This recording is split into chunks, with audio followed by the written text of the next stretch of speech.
this is just to show there was 2 trials, one at North Star, one at Spring Ridge, 2 reps unsprayed with fungicide, just a range of varieties. Don't take this as the variety rating, this is just to show if you didn't spray, there still was rust around in 2000, this is stripe rust around in 2013. Okay, so your very susceptibles up to here were yellow from top to bottom. We do it on a 1 to 9 scale, which is the Cobbity scale. 1's no rust, 9's yellow from top to bottom. Okay, just to look, Gregory, moderate resistant down here. These guys, suckers, have got rust pustules everywhere, nothing on Gregory.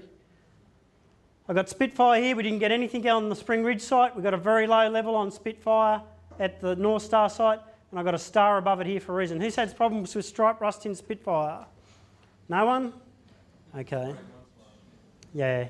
Okay, it looks like there's a low level off-type in there, which is taking rust more at, you know, what I call a 5 or a 6 severity.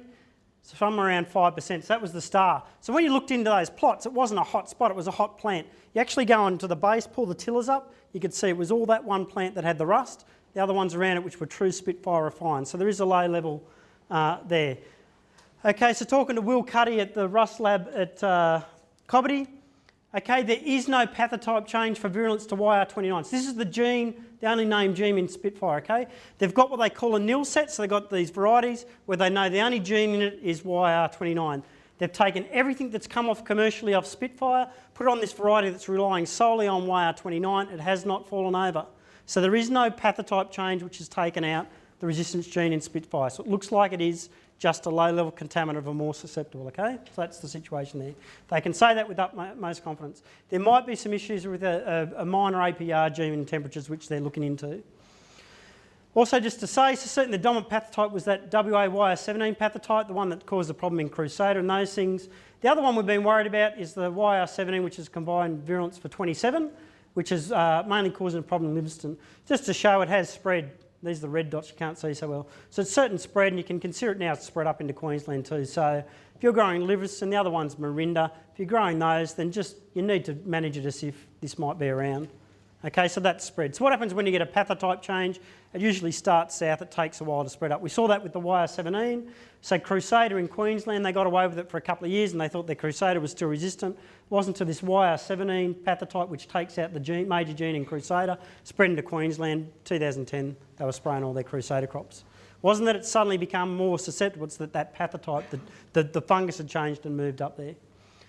The only other thing you really need to know about, there is a new leaf rust pathotype in wheat. That's the fancy number. All you really know is it combines resistance or virulence to a number of genes, LR13, LR24, so these are leaf rust genes, LR37, so it's the one that's done that. First detected on Naparoo, which is a dual purpose wheat around Inverell, Warri Elder, was quite high levels there. So varieties to keep an eye on, so remember it can take out all 3 genes. So varieties that are relying on the 24 and the 37 are these ones here, which I don't think we really grow many of. Sunvex, if you're growing Sunvex, you obviously do not have a Pretolenchus thorny eye problem, or it'd be getting smashed. And varieties which have a combination of these genes are these ones here. And Naparoo, I guess if you're in a dual purpose, certainly keep an eye on. Okay, we get excited when we get a new leaf rust pathotype, but don't forget there is already existing leaf rust pathotypes out there.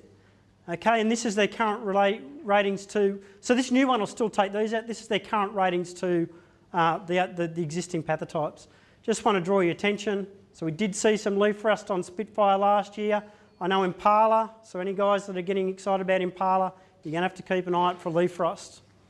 Okay, and be willing to spray for that too, okay? The thing with leaf rust likes slightly warmer temperatures, so it comes in later than your stripe rust, so your later growth stage it starts to kick in. It's all about loss of green leaf area is how it's taking yield off you. Rust, and if you want to check, don't forget stem rust too. Done.